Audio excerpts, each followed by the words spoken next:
Hello, everyone. Today we have with us Mr. Ashwin Balasubramaniam. Ashwin is an alum of IIM Ahmedabad and he is a second generation entrepreneur. The reason I'm using second generation entrepreneur because post his MBA degree from IIM Ahmedabad, he joined his family business of real estate in Coimbatore, which is south of India. Welcome, Ashwin. Thank you, ma'am. Happy to be here. Thank you for giving time. I've been chasing Ashwin, by the way, for almost a month. I must admit that. But thank you. I know you are busy and you have been traveling. Ashwin, just to make people understand what kind of business you are in, I will request you to share some information about your business, what all your business is in. Primarily, my father was involved in the construction of what is generally considered the first retail mall in India, or one among the first. It's called Spencer Plaza in Chennai. So post that, we have developed one more mall in Coimbatore called Brookefields. And we've also developed smaller office complexes, which we have sold or rented out. So primarily, we are into retail and commercial office development of some scale. So we've got multiple entities. So the Brookfields, the mall in Coimbatore, the turnover is around 100 crores, and I think last year PAT would have been will be around 60 crores. So that's the size of one of the entities, the biggest entity that we have, and we've got. Every business has a different set of partners, though we are the prime moving force in many of these businesses. Okay, that's very good to know, Ashwin. Ashwin, just out of curiosity, like what kind of key execution challenges do you face in your kind of business, like in real estate? The biggest challenge I would probably record is probably coordination with the government, licensing, etc. So real estate is something that it is very intensive. So you need to get various permissions. Sometimes in an operational asset such as a mall or a hotel or whatever, you need to keep renewing these permissions on an ongoing basis, unlike residential things. So fire NOCs, electrical inspectorate NOCs and things like that. So this can be a challenge, and while during the development phase, this challenge can further sort of domino into time and capital delays actually. So I feel this is a challenge that needs managing in our line of business. Capital is also a challenge because generally banks are also very, see, this is a very long gestation project. So failure rates are high. So banks are also very, very conservative to lending against these things. So as a smaller sort of developer without, big pedigree, it's tough. Capital becomes a challenge. So these are the two things I would say, licensing and capital. These two things are the major execution risks for the business that we are in. I think every business has its own unique set of challenges, but this is what I feel does it for so us. Capital, Ashwin, my understanding of SMEs is that, especially in family businesses, the kind of setup you are in, one, they don't want to dilute equity control, which is understandable. When it comes to debt, they have an apprehension about that debt. And even if they want to take debt, now you will go to bank wants to look at your past profitability of multiple years to decide what kind of loan they want to give you. So this becomes very challenging phenomena. In fact, I've seen many SMEs getting into this trap. The profits are not very high, or for various reasons, especially who are in unorganized sector, do not want to show that kind of profits, and then they don't get those kind of loans, and it becomes a trap, to come out of this, to use money or debt as a vehicle for growth. Would you like to comment on that? Ma'am, I think, people see, I think in India, debt finance is available. Those who can access it, it's available. In our industry, it's essential. Suppose you are putting up a new asset, it is impossible to put an office building or a retail mall or even a larger thing without debt.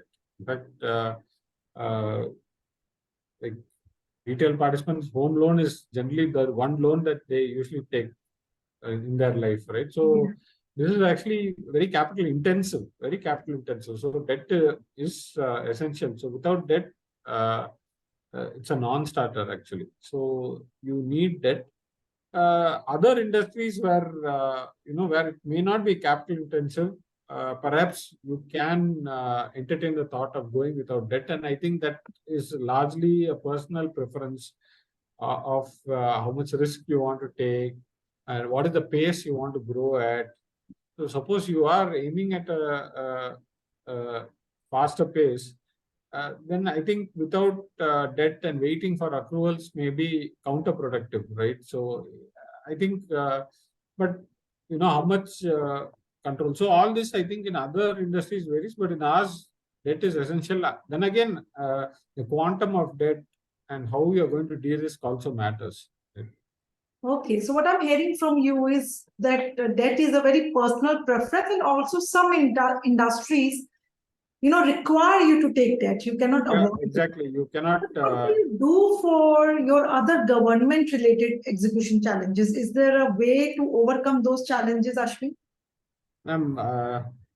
Right, like I said, like either you accept it, or you alter it, or you avoid it. So that's the kind of framework you have to use with this, right? So many times when you have to accept whatever they say, and for the interest of the timeline, or you avoid it. Suppose there is something you want to do and the licensing risks are too high, then perhaps the project, or let's say capital requirements are too high, then you can avoid it or whatever, right? So accept, alter or adapt to that situation, or avoid it. That's the only way you can sort of. I think mostly it is acceptance. I think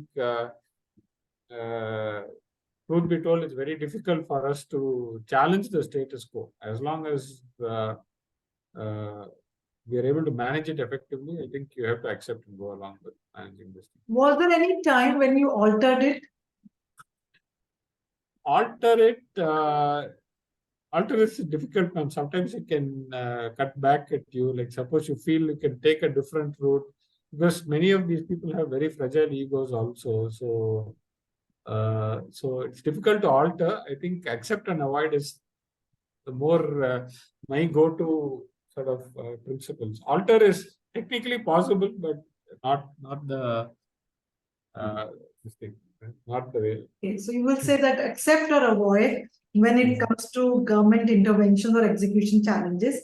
Another, I think, challenge which I've heard, though I didn't hear that from you, Ashwin, is SMEs struggle to hire the right talent.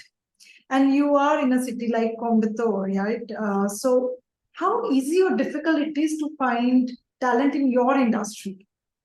Ma'am, most of our workforce consists of, say, engineers, plumbers, electricians, generator operators, chiller plant operators, and things like that. I think primarily and then of course, then you have the back office staff like accountants and all that. See, as an employer, I think we have been very friendly. I feel like in the last 10 years in our company, we've got very low attrition. And I mean, we've got see, it's easy to do with 100 odd staff. You can tailor make policies. As in, we help our employees get married. We help them. We give them a 3-month no questions asked loan without interest for any emergency, be it even for home loan repayments and things like that. So we've got a few very personal things that help us. I won't say our pay is best in industry, but at least we are responsive to certain needs of our employees, so we don't have a problem. The one problem I've had is like we are not able to provide a career path. Like say someone joins as a generator operator, then he has one supervisor. There are 3 operators and 1 supervisor, and the supervisor cannot grow beyond that, right? So most of them, the salaries sort of match and beat inflation only slightly. So their way to grow probably is outside. So these guys start building kingdoms below them. So the operator will say, I need an assistant. Then the assistant will say, I need an assistant. So that is the bigger challenge where, we find this disguised unemployment. Retaining talent is, I've not had a challenge because primarily, one is, we are a good place to work in Coimbatore. So perhaps the top facility in Coimbatore. So those who want to remain in the city and work in this field probably come to us. But I've had my challenge is mostly people giving each employee the option of growth is more a challenge. Yeah. So ultimately, what they the organization who can't grow beyond a point, or they still stay with you because of the other policies? It really depends on each personal ambition, ma'am. Like they feel like if they're happy where they are. I know people like car parking clerks or whatever, and they've been with us for 10 odd years. We do give increments every year. But if they have like a lot of people in this thing, I think for them, if they really want to earn money, they go to the Middle East. So that's where the pays are more competitive. But then that brings its own challenges. You're away from family, etc. This level. So yeah, I think overall we've also not been able to give growth because our company's growth also has not met. We've done a few projects, but last 4-5 years have been dry. And so that has been a challenge for the company wide and proving to be a challenge. Like the domino effect is on the employees that we've not been able to give them the kind of profile growth they need. Observation, not from your business, in general about Indian family businesses, that how they try to retain talent. I'm just curious to know your thoughts. My observation has been that family businesses don't want to pay good salaries to their employees, but they want to help them when at the time of their need. When there is a medical emergency, when somebody is getting married, especially daughters, in the family, then they are very generous in terms of gifts, in terms of cash, like no interest, which you also mentioned. So somewhere I feel that, these family businesses, entire attitude is like a monarch, that monarch gives and monarch take cares of the public. Raja praja ki help karta hai, वैसे वाला attitude है कि when you are in trouble we are there, but salary we won't give you more. So and that help in difficult times is their way of buying loyalty. That is my observation. I come from a business family, by the way, so I have seen that very closely in my family. Yeah, I don't think you're far off the mark, ma'am. I feel you're sort of there, and I think that actually you can do this only with a smallish team. I think once you grow beyond a size, then you need more formal things, and then you need more professional talent, etc., and all that. So I think when you cross that line, you have to see. But is there a number of employees that now I should shift to the formal processes? Because this is where I see many SMEs struggling, Ashwin. Ma'am, you should probably ask your OR chief. This thing, maybe I think around 200, 250, I think then it becomes unwieldy because there are also other compliances, etc., that you have to do, ESI, PF, and all that. So at 200, 250, I think it's better that you formalize and then you have a set of rules and you stick with them. Here, we have rules, but we routinely flout them, be it for medical holidays. I mean, if there's emergency, we don't say it's only 20 days. People have gone for months also. So yes, that's true. That's true. Okay. Okay. So in your business, did you face any difficult, time where you felt that, or let me ask this way, that what was the most difficult time in your business that you faced? What was it? I hear actually two instances. One is like, I think around 2014, 15, there was some government permission issues.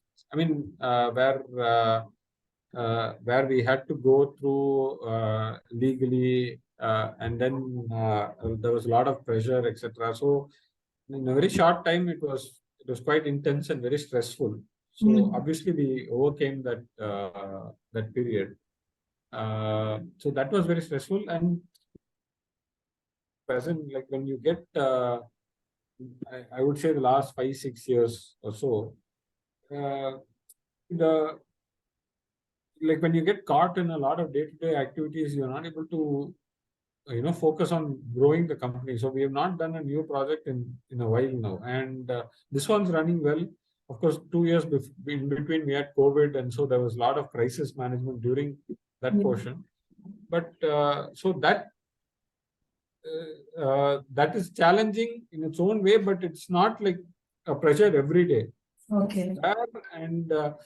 And then you see, like a month becomes a year, and a year becomes a couple of years, and we have not done anything. And then you start wondering, what are we doing? Like that's more like that really creeps up on you. That's not a. So, like you said, that the government pressure built up for some reason. So, what keeps you going when this kind of intensive, problems come? There is a period where the tension is very high. What keeps you going? No, ma'am, just take one day at a time, one step after the other. I don't. I think, yeah, you have to like be a little stoic and see. At the end of the day, it is a question of survival, right? You need to survive, right? So when it comes at that level, it is a question of survival. So that very thought itself will keep you going, I guess. So I don't have like a mantra or anything like that. But when it comes to a question of survival, you need to swim and get to the other side. It doesn't matter what happens. So, okay, my last question to you is that what do you think is the role of courage, in an entrepreneur's life? मतलब कहाँ से आता है? Where do they get courage from? I don't know, ma'am. I see. In fact, honestly, if you ask me, I probably in my family, I'll be the most timid guy. I'll be the most what do you say, risk averse, and like what if scenarios, doomsday scenarios, I will envision, not the others, not my father, not my brother. So I'm not as courageous as them, to be very honest, right? So. Is it because of the education? I won't say education. Perhaps maybe it shaped it a little. Then there is also like the first two companies I worked for, they didn't do too well, and they made a lot of mistakes, and I was there in the thick of things. So just seeing things fall apart around you, it sort of gives that fear, perhaps, maybe all that helps. So courage is definitely important, like they say, right? Like or like Taleb says, like society owes entrepreneurs a great deal because they're idiots. They're giving up their life to do this, or and creating so much value, but they're not seeing their own well-being. They're taking more risk than what necessarily needs to be done. So obviously, yes, courage is very, very important. Maybe that's something I have to cultivate. I mean, self-reflection. I feel maybe I have not been courageous enough in the past. So. Okay, great to know that you have this self-awareness that you are not as much a risk taker as your father or brother is. I think self-awareness is also a very important aspect. So Ashwin, I will have to end this interview now, but I would like to request you to share any hard learned business learning with our entrepreneurs out there. Is there any learning that came hard way and you want to share with others?